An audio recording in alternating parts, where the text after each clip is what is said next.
Des vagues de 9 mètres frappent la coque du navire, de l'eau glacée s'infiltre par les plafonds, inonde les couloirs et s'accumule sur le sol des cabines. Tous les autres paquebots de croisière de la région ont déjà quitté la trajectoire de la tempête, mais le Norwegian Breakaway a navigué droit dedans. Pire encore, le capitaine n'a pas dit un mot. Alors, comment 4000 passagers se sont-ils retrouvés au cœur d'un cauchemar en croisière ? Ce n'était pas un accident imprévu. Voici exactement ce qui s'est passé. Lors du réveillon du Nouvel An 2017, Cristina Mendes faisait une pause avec sa famille, y compris son fils autiste de 20 ans et sa fille de 6 ans. Ils ne pouvaient pas être plus excités à l'idée d'aller dans les Caraïbes et de profiter du soleil d'hiver. Les premiers jours se sont bien passés. Le Nouvel An est passé alors que le navire naviguait vers le sud, en direction des Bahamas chaudes. Puis, le 2 janvier, le Breakaway s'est arrêté à Great Stirrup Cay, l'île privée de Norwegian Cruise Line, et les passagers sont descendus à terre sur de petits bateaux-navettes. Le temps était calme au début, mais au fil de la journée, la mer est devenue plus agitée et le vent s'est levé. Au moment où les navettes ramenaient les gens au navire, les conditions devenaient difficiles. La plupart des passagers n'y ont probablement pas trop prêté attention. Ce qu'ils ne savaient pas, c'est que les météorologues tiraient la sonnette d'alarme depuis des jours, 2 jours avant que le Norwegian Breakaway ne quitte les Bahamas. Le centre de prévision océanique du service météorologique national avait émis un avertissement indiquant que des conditions marines très dangereuses étaient attendues dans l'Atlantique plus tard cette semaine-là. Le matin du 3 janvier, les avertissements sont devenus plus précis. Les prévisions décrivaient désormais une tempête puissante avec des vents de force ouragan remontant la côte. Des vents de plus de 145 km à l'heure avec des vagues atteignant 10 mètres et des lames plus hautes qu'un immeuble de 3 étages. La tempête a été nommée « tempête hivernale Grayson » et la partie la plus dangereuse était ce que les météorologues appellent une bombe cyclonique. Sa pression a chuté si rapidement qu'elle s'est pratiquement transformée en ouragan hivernal. Le Norwegian Breakaway n'est pas un petit navire avec ses plus de 327 mètres de long, c'est le genre de bateau où l'on oublie qu'on est en mer, avec restaurant, piscine et pont de divertissement. La plupart du temps, l'océan n'est qu'un décor, mais même un navire aussi grand ne peut pas affronter l'océan lors de ses tempêtes les plus violentes. Une telle force a paralysé des villes entières, sans parler des paquebots de croisière. Les autres navires ont vu les mêmes prévisions et sont restés au sud. Royal Caribbean, par exemple, a confirmé que ses navires étaient en sécurité, loin de la tempête lorsqu'elle a frappé. Mais le paquebot de croisière a décidé de faire un choix différent. Plus de 12 heures après l'émission de cet avertissement, vers 18 heures, le Norwegian Breakaway a quitté les Bahamas et s'est dirigé vers le nord, en direction de New York, et vers la tempête. Les passagers n'en avaient aucune idée. Certains ont remarqué que la mer devenait plus agitée et que le vent se levait, mais l'équipage ne disait à personne ce dans quoi le navire allait s'engager. L'un d'eux se souvient plus tard, on avait vraiment l'impression d'être laissé dans l'ignorance et dans le flou. Un analyste météo a ensuite examiné la trajectoire du navire et a déclaré qu'il était évident que le paquebot avait décidé de traverser la tempête plutôt que d'être pris au dépourvu. Le navire a peut-être essayé de contourner le bord ouest pour éviter le pire. Mais tous les modèles informatiques montraient des vents de force ouragan des 2 côtés de la tempête. Il n'y avait pas de bonne trajectoire possible. Le Breakaway se dirigeait vers le nord et la tempête aussi. Le lendemain, l'océan a changé, la houle a grossi et le navire a commencé à être violemment secoué. Les gens ont commencé à avoir le mal de mer. L'équipage a essayé de continuer comme d'habitude, mais le navire tanguait et roulait tellement violemment. Voilà. Quand ils ont essayé de servir le dîner, les assiettes, les verres et tout le reste ont glissé des tables et se sont écrasés sur le sol. Leur navire penchait tellement d'un côté que marcher dans les couloirs donnait l'impression de gravir une colline. Un passager a dit plus tard que, selon l'endroit où l'on se trouvait, on avait l'impression de grimper parce que le navire était littéralement sur le côté. Puis l'eau a commencé à s'infiltrer. Elle s'est déversée du plafond, a fui par les cages d'ascenseur et est entrée par les portes-fenêtres des balcons. Les cabines. Les moquettes étaient complètement détrempées et de l'eau froide se répandait sur les sols. Certains clients avaient jusqu'à 5 cm d'eau dans leur chambre. Pour Cristina Mendes et sa famille, Leur cabine s'est transformée en un véritable cauchemar. L'eau a commencé à s'infiltrer, puis il a fait si froid que nous avions des glaçons dans nos chambres, avec la salle de bain inondée. Comme nous étions penchés, l'eau s'est simplement déversée partout. Il y avait du verre brisé partout et les douches explosaient. Non. Les gens ne pouvaient pas marcher dans l'allée sans tomber, puis la nuit est tombée. C'est là que ça a vraiment empiré.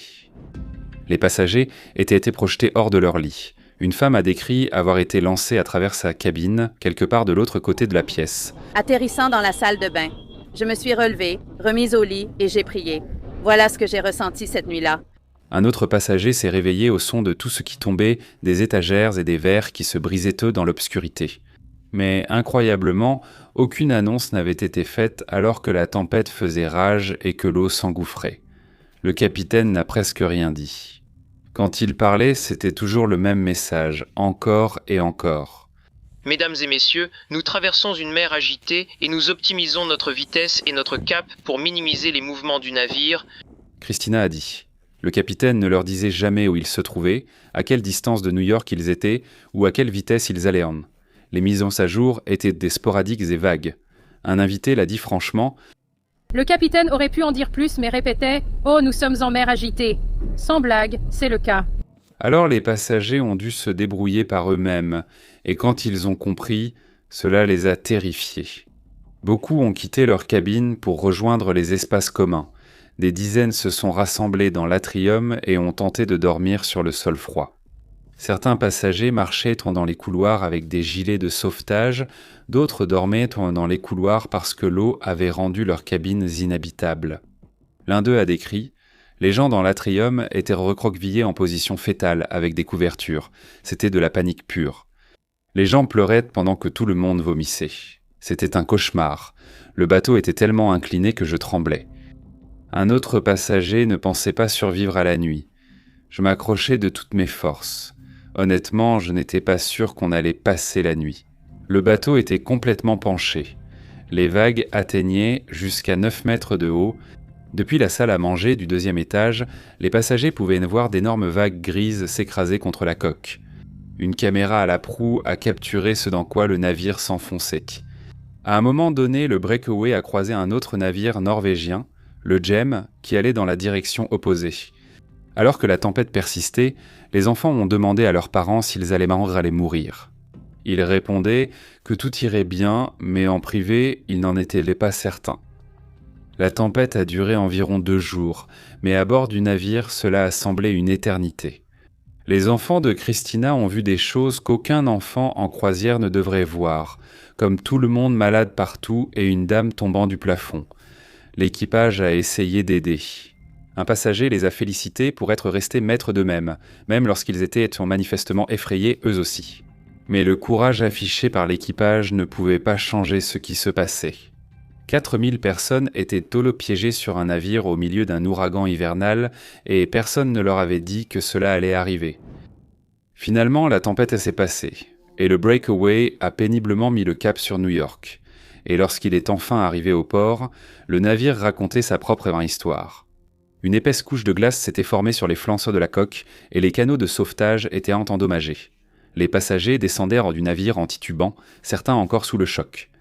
Un passager a résumé ce que beaucoup ressentaient en « Je n'aurais jamais pensé me retrouver dans une situation où je dirais « c'est le moment le plus effrayant de ma vie ». C'était le pire moment de ma vie. Des semaines après la croisière, les enfants de Christina faisaient encore des cauchemars. Son fils autiste souffrait encore d'anxiété. La première déclaration publique de Norwegian Cruise Line s'est seulement excusée pour le retard de l'embarquement de la croisière suivante. L'arrivée tardive du Breakaway a retardé le voyage prévu suivant, alors Norwegian a repoussé le départ d'1 jour. Ces nouveaux passagers ont reçu un remboursement d'1 journée, mais il n'y a rien eu pour les passagers qui venèrent de traverser la tempête. Ils ont publié plus tard une 2e déclaration. Au petit matin du 4 janvier, le Norwegian Breakaway a rencontré des conditions météorologiques plus fortes que prévues en raison d'une tempête hivernale. Grayson lors du retour du voyage à New York depuis les Bahamas. Tous les passagers et membres d'équipage sont en sécurité. Nous présentons nos excuses les plus sincères à nos passagers pour les conditions météorologiques plus fortes que prévues et pour tout inconfort qu'ils ont pu ressentir. Pourtant, Le service météorologique national avait averti depuis plusieurs jours de vents de force, ouragans et de vagues de 10 mètres avant que le navire ne quitte les Bahamas. La compagnie de croisière a refusé de passer devant la caméra et n'a pas voulu dire qui prend la décision finale de partir en mer lorsque des tempêtes sont prévues. Ce qu'ils ont offert aux passagers, c'est une lettre d'excuse et un bon de réduction de 25% pour de futures vacances. Il n'y a eu aucune explication sur la raison pour laquelle ils ont navigué à travers une bombe cyclonique, mais il existe une théorie dominante sur la raison pour laquelle la compagnie norvégienne a choisi de prendre ce risque. Le navire était à la fin de son voyage et un nouveau voyage de 2 semaines devait partir de New York dès que le Breakaway serait de retour. Si le Breakaway retardait son retour, la croisière suivante serait perturbée et l'impact financier serait important. La garde côtière a précisé qui était responsable dans ce cas, indiquant que des restrictions peuvent être imposées sur certains ports à cause des tempêtes. Mais à moins que le port ne ferme réellement, la décision de naviguer par mauvais temps revient au capitaine et dans ce cas, le port n'a pas fermé. Les marins professionnels qui ont discuté de l'incident ont souligné que contourner une tempête d'une telle ampleur aurait entraîné un retard de plusieurs jours, et non de quelques heures. Ils comprenaient en soi la pression commerciale, mais ils ont également dit que la tempête avait été très bien prévue. L'un d'eux a cité un vieux dicton du secteur « L'horaire étant flexible, le navire ne leste pas ». Certaines des inondations ont peut-être eu d'autres causes également. Les piscines sur les ponts supérieurs n'ont probablement pas été vidangées avant la tempête. Avec le roulis du navire, des tonnes d'eau de piscine ont pu se renverser et dévaler les escaliers jusqu'aux ponts inférieurs. De l'eau a également pu entrer par les portes de balcon que les passagers ont ouvertes et n'ont pas pu refermer. Mais ces détails ne répondaient pas à la véritable question. Pourquoi le navire se trouvait-il là, tout simplement ? Environ 1 an plus tard, près de 200 passagers ont intenté un procès contre Norwegian Cruise Line devant un tribunal fédéral. Ils les ont accusés de négligence pour avoir sciemment navigué dans la tempête. Ils ont déclaré que les conditions à bord leur avaient fait craindre véritablement pour leur vie. En mai 2019, l'affaire a été classée sans suite, sans préjudice. Norwegian Cruise Line a refusé de commenter, mais ils ont depuis accepté un accord avec certains des passagers. Selon certains rapports, 4000 passagers sont montés à bord du Norwegian Breakaway. En attendant une semaine de plaisir, de soleil et de rêves de toute une vie réalisée, ils sont rentrés chez eux avec des cauchemars. Si vous avez trouvé cette vidéo intéressante, merci de vous abonner. Cela aide beaucoup.